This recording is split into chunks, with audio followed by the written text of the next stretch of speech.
அனைவருக்கும் தினம் ஒரு தகவல் சார்பாக இனிய வணக்கங்கள். இன்றைக்கி நம்ம பார்க்க போகிற பதிவு இன்று நடக்கக்கூடிய அற்புதமான வானியல் நிகழ்வு முழு சந்திர கிரகணம். இந்த கிரகணத்தால் 12 ராசிகளுக்கும் வாழ்க்கையில் ஏதாவது பாதிப்புகள் வருமா, மாற்றங்கள் வருமா, சந்தோஷங்கள் வருமா அப்படின்னு ஜோதிட ரீதியாக நம்ம சில கணிப்புகள் சொல்ல போகிறோங்க. நிறைய இடத்துல சில ராசிகளுக்கு ஆஹா ஓஹோன்னு இருக்குது, சில ராசிகள் ரொம்ப கஷ்டப்பட போகிறாங்க அப்படின்லாம் நிறைய பதிவுகள் தொடர்ந்து கொடுத்துக்கிட்டே தான் இருக்காங்க. ஆனால் எவ்வளவு கஷ்டமான சூழ்நிலையும் நம்ம செய்யக்கூடிய சின்ன சின்ன தான தர்மங்கள் இருக்குது பார்த்திங்களா, அந்த பரிகாரங்களை நம்ம முறையாக செய்தாலே போதும் நம்ம வாழ்க்கை ரொம்ப சந்தோஷமாக மாறும். அதே மாதிரி நமக்கு இந்த கிரகண காலத்தில் நம்ம சொல்லக்கூடிய ஒருவரி மந்திரமும் இப்போ ஷேர் பண்ண போகிறோம். பதிவுக்குள்ளே போகிறதுக்கு முன்னாடி நம்முடைய சேனலை நீங்கள் இப்போ வரைக்கும் சப்ஸ்கிரைப் பண்ணாமல் பார்த்துட்ருக்கீங்கன்னா கண்டிப்பாக சப்ஸ்கிரைப் பண்ணிக்கோங்க. அப்போ தான் எங்களுடைய எல்லா நல்ல நல்ல பதிவுகளுமே உடனுக்குடனே வரும். பக்கத்தில் இருக்கக்கூடிய பெல் பட்டனை மறக்காமல் கிளிக் பண்ணிக்கோங்க. இப்போ பதிவை தெரிஞ்சுக்கலாம்.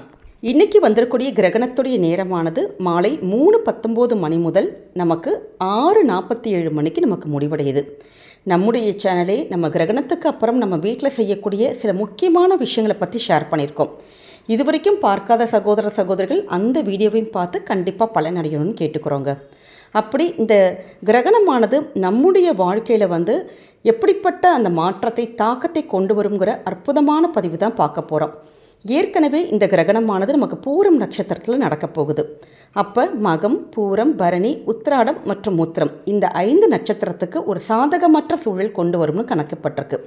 அது மட்டும் இல்லாமல் இந்த 12 ராசிக்காரங்களுக்கும் வாழ்க்கையில் சில குறிப்பிட்ட தாக்கத்தை, சில மாற்றத்தை கொண்டு வர போகுது. அப்படிப்பட்ட அந்த ராசிகள் என்னென்ன நான் அப்படின்னு தெரிஞ்சுக்கலாம். முதல்ல வந்திருக்கக்கூடியது மேஷம். மேஷ ராசியில் பிறந்தவங்களுக்கு இந்த சந்திரனுடைய முழு கிரகணமானது தனிப்பட்ட வாழ்க்கை லட்சியங்களை அடைவதில் சிரமத்தை கொண்டு வருது. குடும்ப வாழ்க்கையில் கணவன் மனைவிக்கிடையே மனஸ்தாபங்கள் அதிகரிக்கும். விட்டு கொடுத்து போனால் தான் வாழ்க்கை ரொம்ப சிறப்பாக இருக்கும். பிரச்சனைகளை தீர்ப்பதற்கு வெளிப்படையாக நம்ம ஓப்பனாக நம்ம வீட்டில் பேச்சுவார்த்தைகள் நடத்தினா எல்லாமே நமக்கு சரியாகும்னு சொல்லப்படுது. இதற்கு நீங்கள் செய்யக்கூடிய பரிகாரம் என்னன்னு கேட்டிங்கன்னா, இந்த கிரகணத்தால் உங்களுக்கான இந்த பிரச்சனைகளை தவிர்ப்பதற்கு நமக்கு இந்த கிரகண நேரத்திலோ இல்லை கிரகணம் முடித்ததுக்கப்புறமோ சொல்லக்கூடிய சக்தி வாய்ந்த மந்திரம் ஓம் சோம் சோமாய நமக. ஓம் சோம் சோமாய நமக. இந்த மந்திரத்தை உச்சரிப்பதன் மூலமாக பிரச்சனைகளிலிருந்து நம்ம வெளியில் வரலாம். அடுத்த ராசி ரிஷபம். ரிஷப ராசி கொண்டவங்களுக்கு காதல் வாழ்க்கை மற்றும் குடும்ப வாழ்க்கையில் வாக்குவாதங்கள் அதிகரிக்கும். முன்னாடி எப்பயோ செஞ்ச ஒரு தவறு திருப்பி மீண்டும் மீண்டும் தலை தூக்கும். உங்களுடைய தொழில், பிஸ்னஸ், இந்த வாழ்க்கையில் அந்த பொறுப்புகளானது உங்களுக்கு அதிகரிக்கும். சக ஊழியர்களுடைய அந்த புரிதல் நீங்கள் கொண்டு ஒரு அண்டர்ஸ்டாண்டிங்காக இருக்கிறது ரொம்ப முக்கியமாக கருதப்படுது. நீங்கள் இந்த ரிஷபராசிக்காரவங்க செய்யக்கூடிய ஒரு பரிகாரம் நமக்கு என்னன்னு கேட்டிங்கன்னா, கிரகணம் முடித்த உடனே அரிசி, பால் அல்லது சர்க்கரை அப்படி அது மாதிரியான இருக்கக்கூடிய வெள்ளை நிற பொருட்களை யாருக்காச்சும் கஷ்டப்படுறவங்களுக்கு நிச்சயமாக நீங்கள் தானம் பண்ணணும். இப்படி செய்வதன் மூலமாக உங்களுக்கு இந்த பரிகாரமானது நமக்கு நிவர்த்தி ஆயிரும். அடுத்ததாக மிதுன ராசி. புதன் கிரகத்தை ஆளக்கூடிய அதிபதியாக இருக்கக்கூடிய மிதுன ராசிக்காரவங்க அடிப்படையிலே ரொம்ப பேச்சாற்றல் கொண்டவங்க.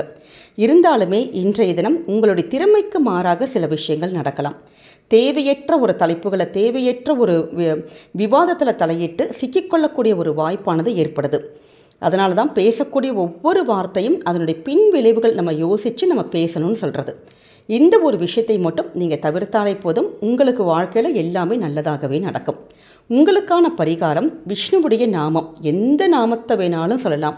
இல்லாட்டி விஷ்ணு சகசர நாமம் நீங்கள் கேட்கலாம். பசுவுக்கு பசும் புல் நம்ம தானமாக கொடுக்கறது, இல்லை ஏதாவது உணவுப் பொருட்கள் நம்ம கொடுக்கறதுங்கிறது மிகச்சிறந்த பரிகாரமாக கருதப்படுது. அடுத்த ராசி கடகம். சந்திரன் ஆட்சி செய்கிறதுனால உங்களுக்கு இன்றைக்கி நடக்கக்கூடிய இந்த கிரகணத்தால் மிக கடுமையான பாதிப்புகள் இருக்கும். குறிப்பாக பண விஷயத்தில் ரொம்ப நெருக்கடியானது அதிகரிக்கும். கடன் பிரச்சனை உங்களுடைய மன அமைதியை சிதைக்கும்னு சொல்லப்படுது. ரொம்ப குழப்பமான நிலைமைக்கு கொண்டு போவோம். உங்களுடைய உள் உணர்வுகளுக்கு நீங்கள் ஃபஸ்ட்டு மதிப்பளிக்கணும். ரொம்ப யோசித்து ஆழ்ந்து சில முடிவுகள் நம்ம எடுக்கணும். டக்குன்னு வரக்கூடிய அந்த பயணங்கள், திடீர் பயணங்களை நீங்கள் அவாய்ட் பண்ணணும். ஆடம்பர செலவுகளை நம்ம குறைத்து கொண்டாலே போதும், குடும்பத்தில் எல்லாமே சுமூகமாக முடியும்.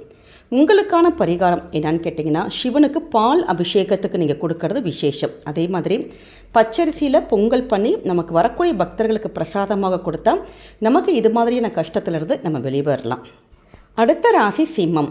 சிம்மம் ராசி கொண்டவங்க உங்களுடைய தனிப்பட்ட தொழில் வாழ்க்கை இல்லாட்டி தனிப்பட்ட வாழ்க்கை இந்த ரெண்டிலுமே மிகப்பெரிய ஒரு மாற்றங்களை காணக்கூடிய ஒரு காலம்.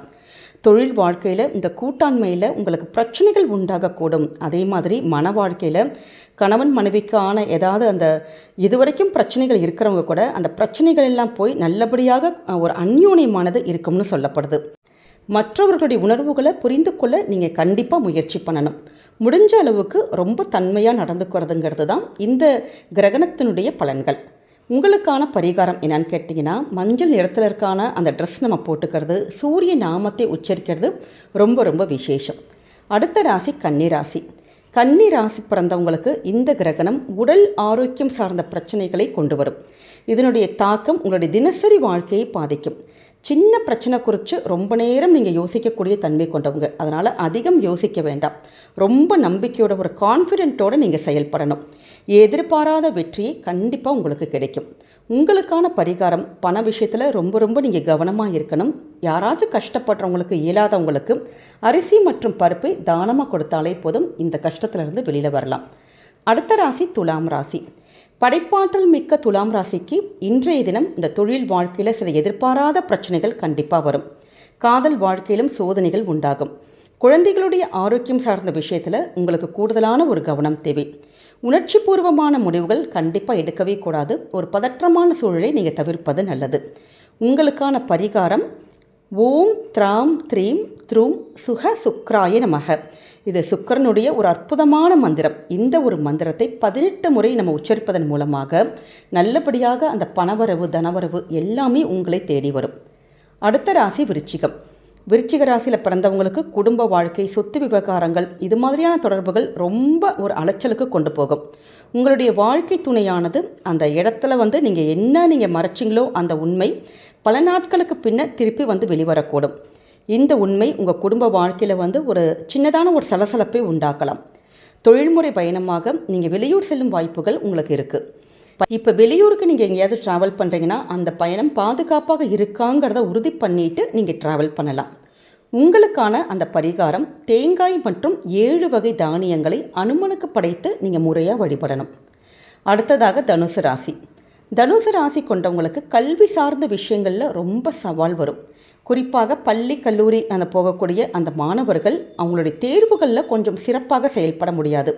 அதனால் கடின உழைப்பு நிச்சயமாக உங்களுக்கு தேவை. திருமணம் முடிஞ்சவங்க தங்களுடைய பக்கத்து வீட்டுக்காரங்க கூட தேவையில்லாத இந்த வாக்குவாதங்கள் உங்களுக்கு வரும்னு சொல்லப்படுது. அதே மாதிரி உடன் பிறந்தவங்க கூட இருக்கிறவங்க கூட ஏதாவது மனஸ்தாபங்கள் அதிகரிச்சுக்கிட்டே இருக்கும். உங்களுடைய வாழ்க்கையில் பயங்கர ஒரு கவலைகள் வரும்னு சொல்லப்படுது. அதனால் ரொம்ப ரொம்ப எச்சரிக்கையாக இருக்கக்கூடியது நல்லது. என்ன பரிகாரம் உங்களுக்குன்னு கேட்டிங்கன்னா, நீங்கள் நெத்தியில் மஞ்சள் அல்லது குங்கும திலகம் டெய்லி நீங்கள் இட்டுட்டு வர்றது ரொம்ப ரொம்ப நல்லது. அடுத்த ராசி மகரம் ராசி. மகரம் ராசி கொண்டவங்களுக்கு எதிர்பாராத ஒரு செலவுகள் வரும். குறிப்பாக மருத்துவ செலவுகளை சந்திக்கக்கூடிய ஒரு வாய்ப்பு காணப்படுது. பண விஷயத்தில் ஒரு அவசர முடிவுகள் கண்டிப்பாக கூடவே கூடாது. ஆடம்பர செலவுகளும் கூடாது.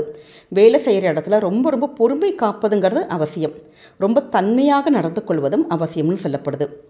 மகர ராசிக்காரவங்களுக்கான பரிகாரம் சக்தி வாய்ந்த மகா மிருத்யுஞ்ச மந்திரத்தை நீங்கள் உச்சரிக்கணும். அப்படி உச்சரிக்க முடியாதவங்க கூட அந்த யூடியூப்லேயோ கூகுளையோ போட்டு காதால் கேட்டாலே மிகப்பெரிய புண்ணியம்னு சொல்லப்படுது. அடுத்த ராசி கும்பராசி. கும்பராசியில் பிறந்தவங்க உங்களுடைய உடல் ஆரோக்கியத்தில் கூடுதலாக கவனம் எடுத்துக்கிறது ரொம்ப ரொம்ப நல்லது.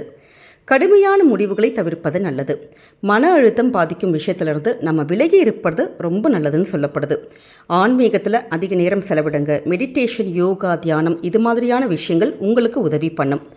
உங்களுக்கான பரிகாரம் சனி பகவானுக்கு கடுகு எண்ணெயில் தீபம் ஏற்றணும். கடைசி ராசி மீனராசி. மீனராசி கொண்டவங்களுக்கு உணர்வுகளை தூண்டும் ஒரு கிரகணமாக தான் இது பார்க்கப்படுது. உங்களுடைய குழந்தை கால பருவத்தில் ஏதாவது ஒரு அச்சம், ஒரு மனசுக்குள்ள ஒரு பய உணர்வு மீண்டும் உங்களுக்கு தலை தூக்கும்னு சொல்லப்படுது. தொழில் வாழ்க்கையில் ஏதாவது பிரச்சனைகள் இருந்ததுன்னா அதை தீர்க்க வேண்டிய கட்டாயம் உங்களுக்கு உண்டாகும். அதே மாதிரி குடும்ப உறவுகளுக்குள்ளே ஏதாவது பிரச்சனைகள் இருந்ததுன்னா அந்த குழப்பத்தையும் தீர்வு காண வேண்டிய கட்டாயம் உங்களுக்கு உண்டாகுமா. மீனராசிக்காரவங்களுக்கான பரிகாரம் என்னன்னு கேட்டிங்கன்னா, பறவைகளுக்கு பல வகையான தானியங்களை உணவாக கொடுக்கலாம். 12 ராசிக்கான பலாபலன்கள் கொடுத்துருக்கோம். ஆனால் தனிப்பட்ட வாழ்க்கையில் ஒவ்வொரு சுய ஜாதகத்தில் என்ன அந்த கிரகநிலைகள் இருக்கும் அதற்கு ஏற்ற மாதிரி சின்ன சின்ன மாற்றங்கள் வருங்க. எப்பயுமே இது மாதிரி கிரகணத்தில் இப்படி ராசிகள்லாம் நமக்கு சொல்லியிருக்கோமே அப்படிங்கிற ஒரு பய உணர்வு, மனசில் ஒரு அச்சம் யாருக்குமே வேண்டாம். ஏன்னா நம்ம சொல்லக்கூடிய எளிமையான பரிகாரங்கள் எல்லாமே கண்டிப்பாக எல்லாராலையுமே செய்ய முடிஞ்ச பரிகாரங்கள் தான். இதை சின்ன சின்ன விஷயத்தை நம்ம ஃபாலோ பண்ணிட்டு வந்தாலே போதும், நிச்சயமாக நம்முடைய அந்த இறை அருளை நம்மை காக்கும்.